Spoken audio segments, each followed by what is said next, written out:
There is another method of selecting cells for placement called the cell selector. This method graphically displays all the cells in the attached library at the same time. Let's have a look at the cell selector. Go to Utilities and Cell Selector. If you have a cell library already attached to this drawing, then the cell selector will display immediately.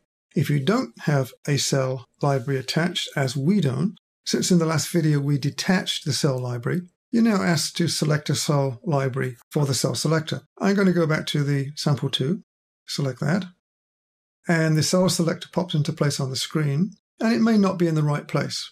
With this particular cell library attached, there are only 4 cells in the library, so the cell selector box is quite small, and I want to move it over to the right, but it's actually quite hard to grab the box. So there's a way around this.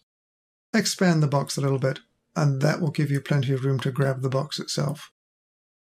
Now here we see the graphical display of the 4 cells in that cell library. There are a couple of extra places at the moment because I resized the box.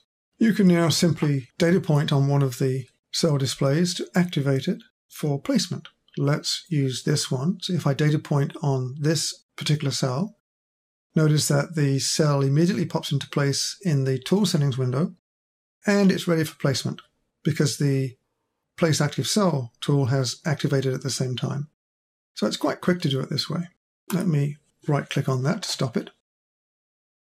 Now, one of the advantages to the cell selector is that you can display more than one cell library at a time. So right now I'm displaying the sample 2 cell library, but if I click on File and Load Cell Library, I can choose another one. So I'm going to go to my area pat.cell, click on that, and it asks me if I want to clear the current configuration, which will be the sample 2 cell library, before loading the new cell library. Well, I want both, so I say no, I don't want to clear the current configuration. Now I'm going to have to expand the cell selector box quite a bit to see all of the cells that we have available. Now I see 2 cell libraries displayed together. If you look carefully, you'll see that this one, that one, and that one belong to the 4-celled sample 2 cell library. All the rest belong to the area pat cell library. So again, just a matter of clicking on whichever cell you want to activate it. Now there are some additional advantages to using the cell selector.